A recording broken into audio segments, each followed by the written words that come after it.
Welcome to this month's China Macro and Policy Insights webinar. Joining me today is Vanessa Chan from our fixed income team, Andrew McCaffrey, our global CIO, and Jing Ning, who's head of equities in our Shanghai office. Hi, everyone, and thank you also for joining me. Now, before we get going, if anyone does have any questions, please do so in terms of submitting them via the Q&A function. Andrew, a lot's going on from a geopolitical perspective. So could we just please start with the current environment and situation in the Middle East and how this is impacting markets and how you think going forward it could impact markets? Yes, so I think there's several things there, Catherine, to consider. I mean, one, obviously, the first part is really that obviously the terrible events that we've seen of trying to make sure that there isn't a significant escalation, and so drawing in other parties, other parts of the region, and I think that this is something where you've seen a significant level of political and diplomatic intervention from many countries, whether it be from the US, the UK, and Europe, but also from China. And obviously, not to forget that it wasn't that long ago that China was very much the key player in the Middle East by ensuring that Saudi Arabia and Iranian discussions picked up, and the ability to have some level of engagement there, which I think are all important parts as we think about the weeks ahead, because obviously one of the key things is really the sort of reverberations through the oil market and energy more broadly because of the region and obviously the production risks there. We've seen that reflected to a degree in the oil market, although I think some of that plays back to a very important part, which is the concern around how some form of ground offensive in Gaza would play out. And so the fact that that's being deferred has given some degree of hope that diplomacy can work at this stage. For China, I think it means that one of the parts going forward is going to be obviously at an economic level is consequence around energy and any of those considerations that how that might play out market-wise. But we shouldn't forget that they have very secure links in terms of that from many of the major oil producers. From a diplomacy point of view, I think that in some ways it's deflecting at present from obviously some of the other concerns that have been front of mind, such as obviously the US-China relationship, which, if anything, I think has been showing signs of action on both sides to try and have a slight thawing and to have a calming of some of the concerns there. In terms of where next, and I think things to watch again are how the relationships and the discussions between some of the major parties play out, and that means obviously in the region around keeping the involvement of someone like Iran divorced from this, and that's why there's so much focus onto both Hezbollah in Lebanon, but also again the feedback routes into other challenges that could create by drawing in other nations. And I think China, again in this respect, is acting as diplomats in trying to where it can engage some of the countries, try and also push for again a focus onto discussion rather than risk of escalation. But I think that the main things for China, as we'll talk about, are still very much then playing back into domestic considerations and the way in which policy is very much still focused onto that domestic resilience and recovery, and some of the things that there I think most probably in some ways are overlooked because of some of this broader geopolitical news that we're seeing, and yet shouldn't be, because they're actually very important in how we're setting up for 2024 in terms of policy, economy, and then the implications for markets. Jing, what would you say in terms of, the Chinese government's been very much highlighting the Belt Road Initiative, but as Andrew just mentioned, How do you see the Chinese authorities react to the situation in the Middle East? And then again, going into 2024, any signs being on the ground in China about an improving US-China relationship?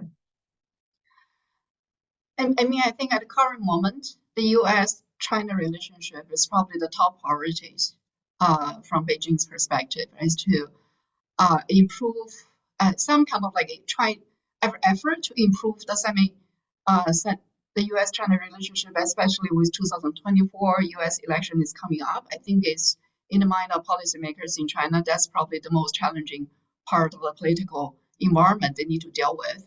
But recently, I mean, we have noticed a lot of high-level working group activities that's actually happening between US and China. I mean, back to June, you have the Lincoln visit to China and followed by Yellen's visit in July. And then recently, I think in September last month, Hank Paulson was in China visiting the new, wouldn't call it new government officials. So basically, a couple of the head of PBOC and then our prime minister, and also the other high-level government officials. So I think that in my mind, this working group discussion and dialogues are more constructive because I think indicating that the both parties recognize they need to recognize their problems, they need to solve, and then be ready to start a conversation somehow. I mean, just like someone has put it to summarize the situation in one sense, it's like the U.S. is trying to get the U.S.-China relationship up from the rock bottom, right? It tells a lot of things. I mean, basically today you have the news that our Minister of Foreign Affairs, Mr. Wang Yi, is going to visit U.S., which I think is another very important step forward to pave the way for potential President Xi's going to San Francisco for the APEC event in November. If that happens, I think it does carry a lot of significance because that will be the first time I think the two, President Biden and President Xi have a real face-to-face discussion. With US election coming in next year, actually, I talked with a couple of my friends who claim to be there close to the top on whether there's any preference from the Chinese side on the candidates from 2024. I think that in a way of Chinese think about the situation, they actually think that either of the outcome, they have very low expectation. They don't think either of the outcome is going to substantially improve the US-China relationship, and they are willing to deal with either outcome from 2024. But I think that from a short-term perspective, before the election starts next year, which is going to have a lot of chaos and noise, from a short-term perspective, I do think we are seeing some light at the end of the tunnel in terms of US and China relationship. It feels like we're seeing some light at the end of the tunnel when it comes to Chinese macro and the data that's been recently released. So when we look at the macro environment, when we put geopolitics aside, we're not seeing a shift asset allocation-wise back into China, though, are we? There's still a lot of hesitation, it feels.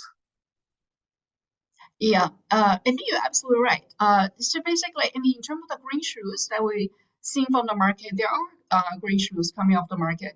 I mean, you have to talk about the frame, the backdrop of 2023 is there is a very straightforward growth slowdown, downward adjustment in the first quarter and the second quarter.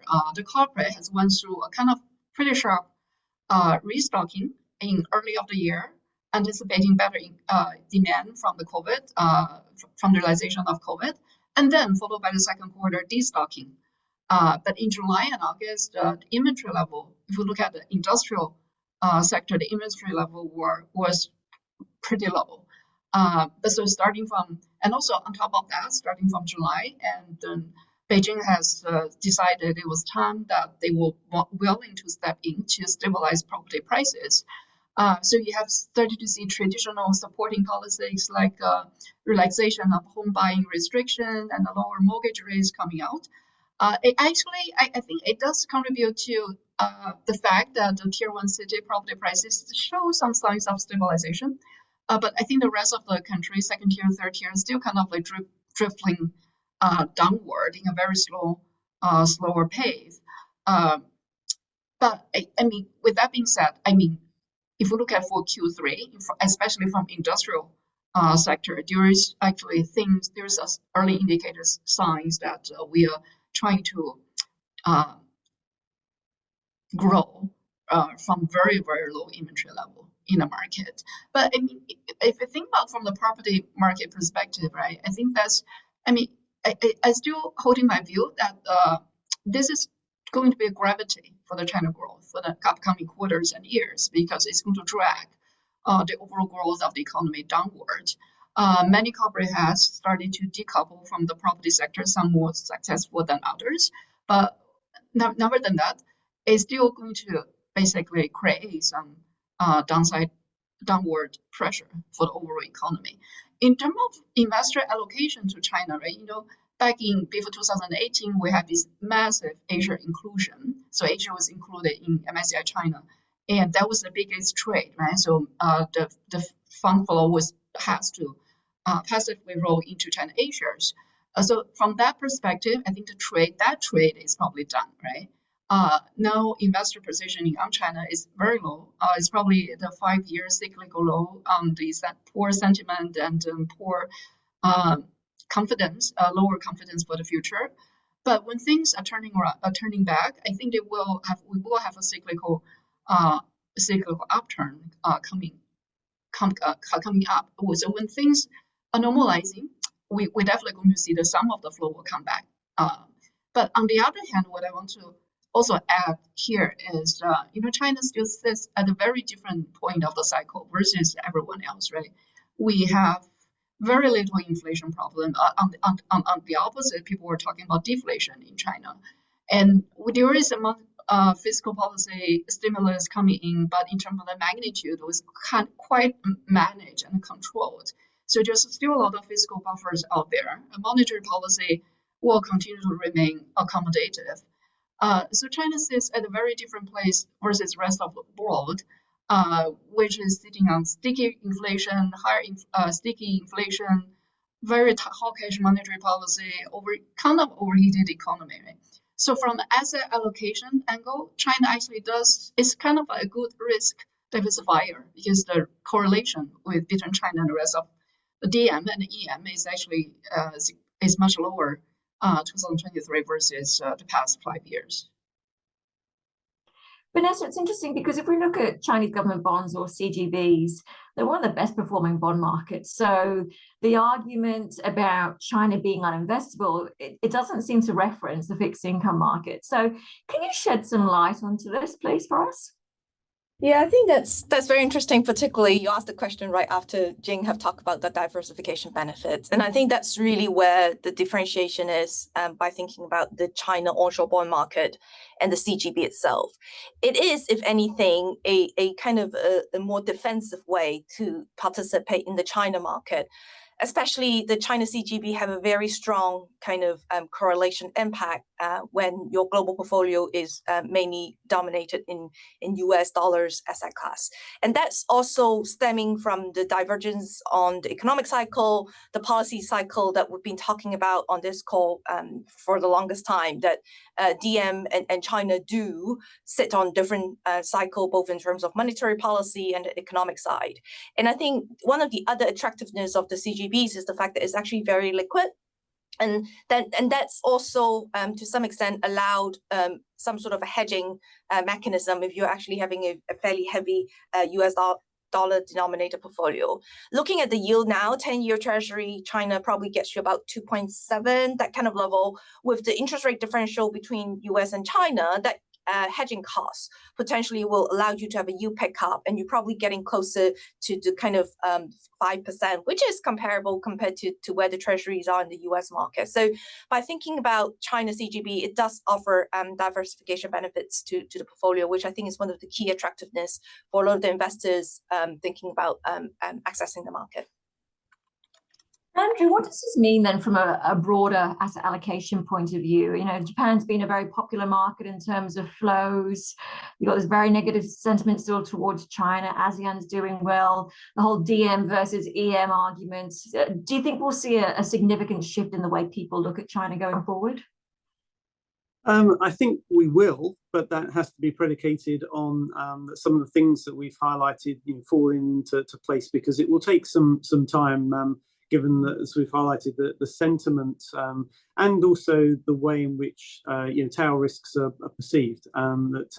There has been a great deal of focus on the risk that's the property sector creating something that's more akin to a crisis as opposed to lower growth. You've got obviously the geopolitical risks we started on that where they could play out and impact for China. But I think the reality is, it comes back to the things that Jing and Nessa have highlighted, that for many, they've already started to realize that in many ways the Chinese government bond market is a remarkably stable market. It's liquid.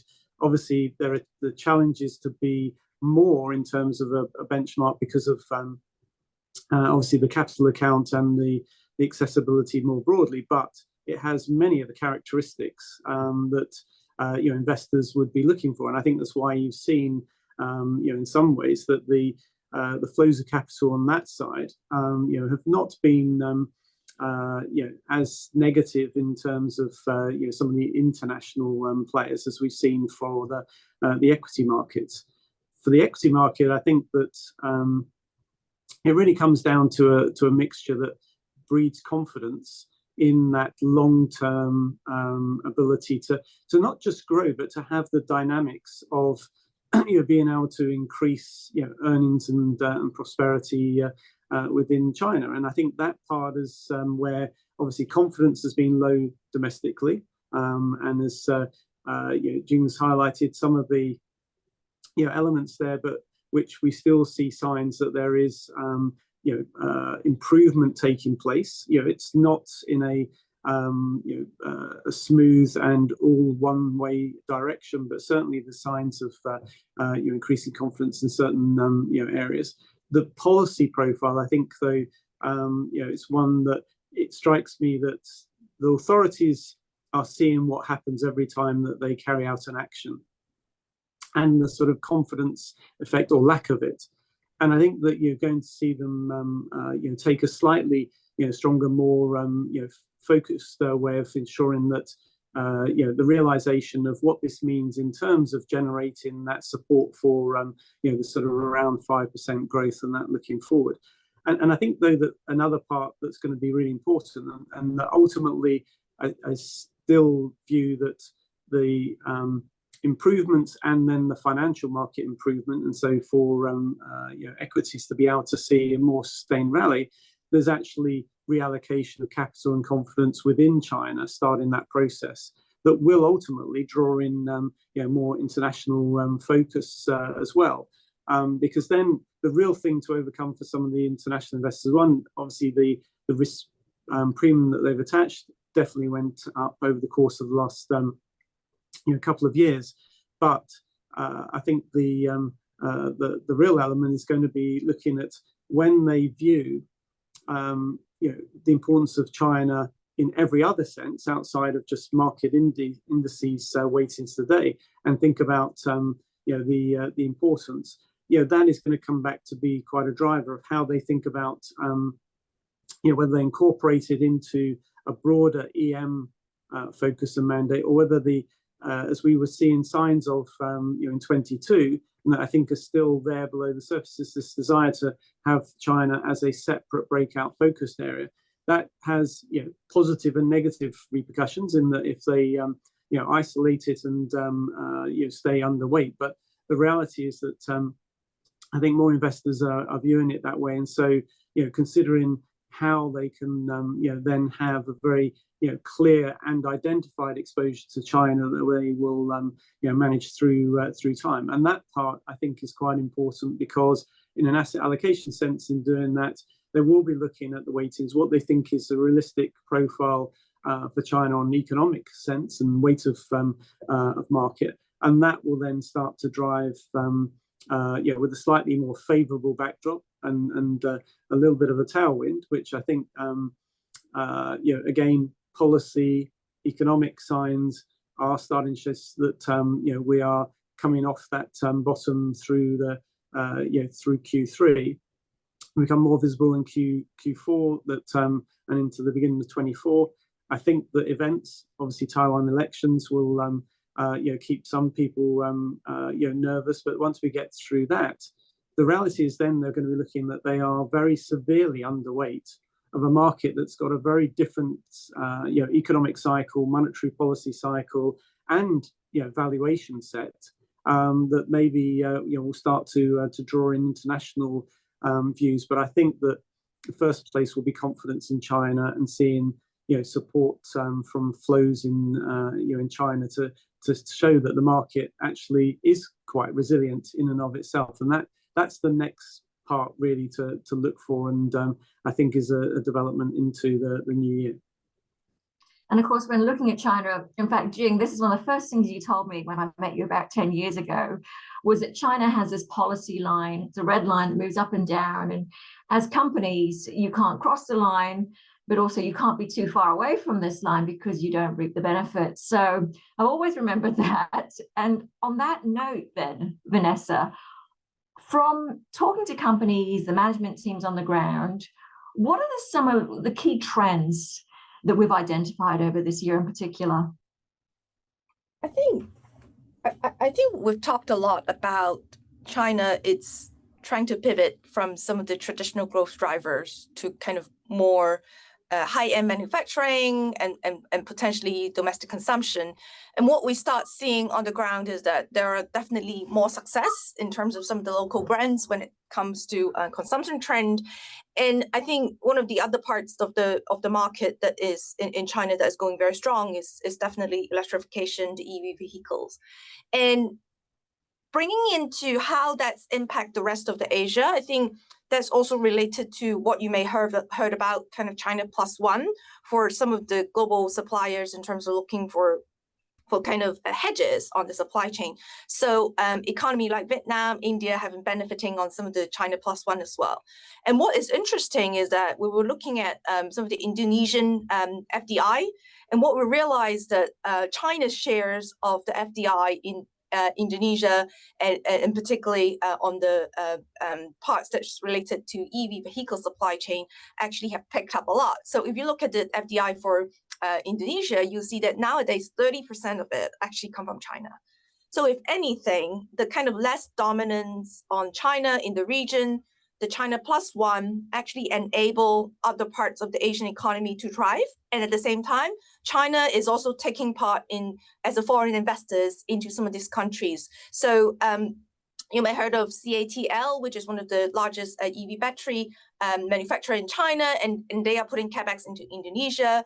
BYD and is putting capex into Thailand, and a lot of the Great Wall Motor is also doing the same thing in Thailand. So a lot of this EV-driven kind of capex actually has a lot of participation coming from the Chinese auto dealers as well. And I think that's where the kind of looking underneath what's happening is quite important, and having people on the ground to understand the dynamics, not just from a Chinese perspective, but also from the Asian economies in terms of understanding that linkages is also very important, because now the way to think about China, instead of inverted commas directly allocating to China, there's a lot more different ways that you can actually play China, either within the kind of Asian context, or as Andrew mentioned, within the EM context as well. Jing, we do know, though, that the government maintains a focus in terms of high-end manufacturing. But do you think from an investment perspective, the fundamentals of, let's say, companies relating to EV or AI, that it's becoming hugely competitive, and in fact, the barriers of entry aren't that high? So investment-wise, there's not a lot of margin of safety given what current valuations or where current valuations are trading. Well, actually, I mean, to start with, actually, I want to add on to what Vanessa said about this China plus one idea, right? This is one of the very interesting investment themes. The investment team that we have here, we have kind of see this is going to play out not for the year, for this year, next year, it's going to play out for the next decade. So when you think about what does exactly this China plus one implies, recently I met a company called Sanyi Heavy. So I've known this company for probably 10 years. So they are the biggest constructor of construction machinery. The the head of IR told me, you know, this year we are reshaping our international strategy. So we call them global strategy. Right? So I asked him, it's not so much different. Right? What's the difference between international strategy and a global strategy? And he said, always just really, really different, because international strategy is simply an export strategy. So you make things in China and you selling to the rest of the world. You're just basically an exporter, right? But global strategy means that you have to think about from the supply chain angle, where is the best place to put my R&D lab? Where is the best place to put my manufacturing? And where is the best place to source my upstream and midstream material? So this is really global allocation of resources, human and also the capital resources. They are actually putting, in terms of hiring of the employees, they're also doing a global hiring plan. So English speaking, so they ask their new employee to be able to have some basic English speaking skill set. So English speaking is no longer something that nice to have. It's a very essential business skill set required if you want to work for Sanyi Heavy, because there's a very high chance they need to send this employee to their non-China markets. And from the corporate perspective, I mean, we talked about earlier, right? China sits on a very different side of the part of the cycle versus everyone else. If you think from the corporate perspective, this is actually a good risk diversifier, because, you know, this year China was slowing down and U.S. economy was still a little bit overheated, right? So they are seeing very muted and weak domestic demand in China, but they are, with the business, is some kind of relief by stronger than expected export business prospect. But next year, when things turn around, then they will have a recovering demand from China, maybe weakening outlook from US. So net is actually reduced the cyclicality of the business itself. So, I mean, when you look at the past 10, 20 years, we have seen this success of US MNC, right? A company like GE, Procter & Gamble, Pfizer, Johnson & Johnson, implementing their international strategy. So I think that from Chinese angle, there is a chance, I'm just only at the current stage, is a chance that we may see some Chinese MNC in the next 10 years. But talking about the AI and the EV, right, these are very exciting investment themes. But obviously, 2023, AI are outperforming EVs. There is a lot of hype on AI in the market right now. Interestingly, we had our first Fidelity China investment conference in Shanghai on October 12th. So actually the theme of that conference is AI. We hosted a few sessions. There's a discussion on AI technology itself, but there's also discussion sessions. There are also other sessions focusing on general industries. So we have healthcare session, we have a consumer session, we have a traditional industry session, and we have a financial session. I think that besides, there's AI is very exciting, but besides playing through the pick and shovel model, I think that investing in the companies, investing in the beneficiary of AI industry, I think probably makes sense for fundamental investor like us. But with that being said, macro and bottom-up stock selection is the same thing, but it's not the same thing, right? So, but at the end of the weak macro environment we're sitting today, if you dig around looking at the individual company, there's still quite a lot of things that make people feel excited about. So you have this enthusiasm, or we've seen this enthusiasm towards EV and AI, but then Vanessa, still a lot of concerns when it comes to the property sector and also LGFE, so local government finance vehicles. Are there any certain developments investors should be focusing on when it comes to especially the government finance vehicles? Yeah, just one more point to supplement in terms of the kind of relationship on China versus how they kind of the supply chain or the value chain export that we talk about into the Asian economies. I think it's also changed the role or the relationship that China has with the rest of the Asia economies as well. Now you become partners to grow together. other than China just trying to export production goods. And I think that the change of nature of the role actually also means that the interrelations or the integration between China with the rest of the Asian countries is also much stronger as well. Going back to the LGFE questions that Catherine have raised, I think for the past few quarters on the call, we've talked about a lot the potential kind of restructuring on the LGFE sectors, and I think it did came through. There are policy that's been put through on the local governments, but be it kind of roll over in terms of loans and also special bond issuances to kind of elevate or remove some of the potential risks that we're seeing on the local governments. That is kind of an extension to the LGFEs as well. So what we do think is now that there's a little bit more kind of indirect fiscal support for the local governments that helps to stabilize some kind of the kind of volatility and uncertainty related to the local government bonds and be it the LGFEs bonds issuances. And if you kind of look at the onshore market, for the onshore bond market, LGFEs and local governments are actually quite an important part of the market. So other than provide some sort of fiscal support indirectly to the local government, it also stabilizes to some extent the kind of uncertainty that investors have, particularly related to the onshore LGFE segments as well. So it's trying to kind of kill two birds with one stone in terms of the policy that's coming through. What we do think that is that there's probably much lesser systematic risk potentially for this year and potentially for next year as well at the moment, given the kind of support that's been put through.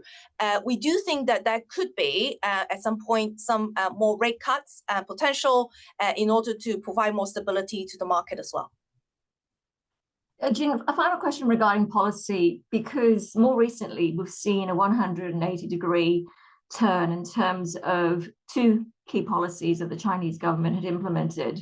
So the first one was about data exports and how do we classify data and what data could be taken out of China. And then there was the anti-corruption campaign within the healthcare sector. So can you just run us through, please, what these policies meant and why we think the government actually, changed their mind, so to speak?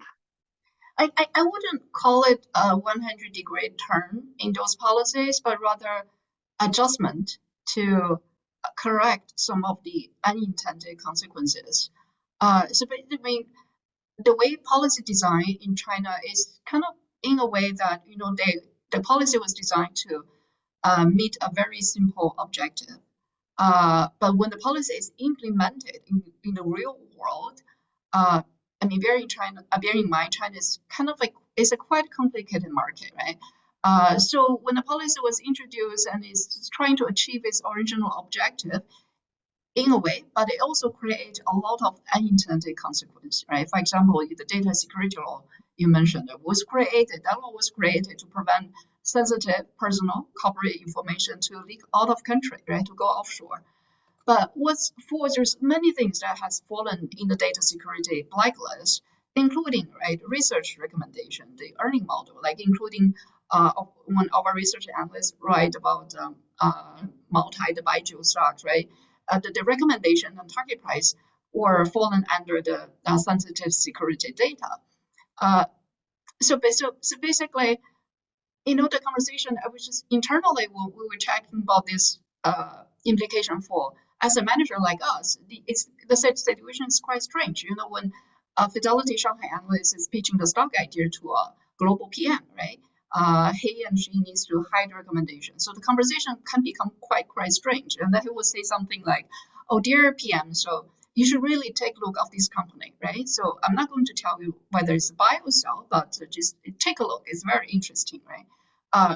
So they make the situation very, very strange. But do you think that the research data is sensitive? I don't think so, right? So basically, when the white paper that came out roughly 2 weeks ago, in my opinion, that was an adjustment to previous policy framework to resolve these unintended consequences that we just discussed. It's the same thing for healthcare as well, right? The anti-corruption is the objective, right? So we have started to see the healthcare reform in the past 4 or 5 years, and anti-corruption being one of the key policy objectives. But when the policy is getting implemented, especially within such a short period of time, right? The policy needs, I just think the policy needs a lot of fine tuning, right? Otherwise, you're going to see doctors who worry about whether their behavior is getting scrutinized, whether whatever you do. The Chinese doctors are very, very busy, right? They probably have to see hundreds of patients every day, right? Just they're worried now. They worry about whether they say something wrong or they do something wrong, and then their behavior will get scrutinized. As a result, they are reducing their workload, and as a result, you have crowded emergency room and very unhappy patients. So, and then the policymaker came out in a way to do something to make adjustment to the policy. So I wouldn't call it a 100-degree turnaround, but rather a fine tuning of the original version of policy. Thanks, Jing. Now, again, if anyone has any questions or thoughts, please feel free to submit it via the Q&A function on Zoom. Andrew, I'm just going to bring you back, please, in terms of, given everything we've been speaking about, given that we're heading into the end of the calendar year, some final thoughts from you, please. Yes, I think that one of the things that's been most notable, obviously, in recent weeks has actually been away from China and seeing some of the focus onto the challenges around the huge amount of deficit financing in the US, and so how yields have pushed up and have been obviously forefront of market thinking, and actually as I speak today that we're starting to see some people thinking that's unsustainable. But I think it's interesting when we look back to what we started on and looking at China and the stability of yields. Obviously, the fact that you've seen the yield spread rise. Yes, there must have been levels of PBOC intervention along the way in terms of what we're seeing with the currency. But I think that one of the things that to bear in mind as we look through Q4 and into 24 again is that if we start to see more signs that this is a more definitive rate peak in the US, and that has a big question mark, but it's certainly the narrative is starting to form more over there. It will have repercussions in terms of taking the pressure off of the currency, and we'll see that feeding through in terms of pick up obviously in the yuan and the pressure that's been felt in terms of the weakening versus the dollar, most probably to dissipate. And why that's interesting is then looking at what this means in terms of some of the capital flows and the degree to which, again, that uncertainty, which has been partly about a combination of factors reflected into also currency performance that start to gradually unwind. And I think the reason I raise it is, again, it comes back to that sentiment that if we start to see this alignment of policy framework that is getting clearly, it has been more supportive and continues to be an economy that shows signs that, however uneven, is starting to have a cyclical upswing, and combining with, as we touched on, the areas in valuation that are very attractive, and certainly there are challenges, but look, at the moment you can get very good companies at very good levels still at this stage. And I think the one thing that I would also say is that the way in which demand is being taken from elsewhere back into China, we're seeing that productive capacity in lots of areas, including in technology and semiconductor production, at the parts of the value chain that are now very much being taken to within China. There's a number of dynamics that all of a sudden will start to be quite constructive, but then add in that we see a currency that looks stable, stroke slightly strengthening, you'll see a very distinct change in conversation and sentiment. And I think that's the part that still feel that looking from an external position in will be part of the catalyst for seeing both the calming and then an improvement in sentiment, and also focus for how to think about allocations to China, and that meaning a slightly more constructive view than we've seen over the course of recent quarters. A question also, Andrew, in terms of Taiwan, though, should we be concerned from a risk perspective about what could happen between China and Taiwan? Yeah, so look, I think that you can't ignore it as a tail risk in terms of obviously if there were events of January 13th, generate some very clear discussion that is less favourable, more distance from China from for the Taiwanese governments, that that may have ripples. But I think in some ways that getting through that event and also seeing calmness and focus onto policies that will suit for Taiwan and China. I think again still very much focused onto what they need to do for the Chinese economy and for the Chinese environment. That it will be the potential to come create uncertainty into it. But then once we're past it, I think back to what I said earlier, you start to move into again, what are the things that are happening? What are the signals we're seeing then? And that can actually be, much more constructive. So I think can't rule it out as a tail risk. We'll see the markets worry about it into the 13th of January, but I think the chances are that it will come and go, and that we will then look to what are the both for the Taiwanese economy, but also for China, what are required for their economies for the policy making there. And so we'll see that dissipate, especially with the fact that obviously other events occurring in the world. The US election discussion will start to increase, and in some ways people feel that will be a negative playing back for this dynamic. I think it's unlikely. I think it's actually going to draw attention back very much into the US, and so lower some of the temperature and the focus. And that I think again that as we said about timing, that we've all seen Q3 would be the slight bottom of this. Q4 would be signs of the recovery. Q1 and getting through the Taiwan election may actually allow some to be a bit more constructive in terms of action versus monitoring. And a final question, because we're talking a lot about foreign investors and asset allocation shifts, but what about the domestic investor? Are we seeing improving sentiment on the ground?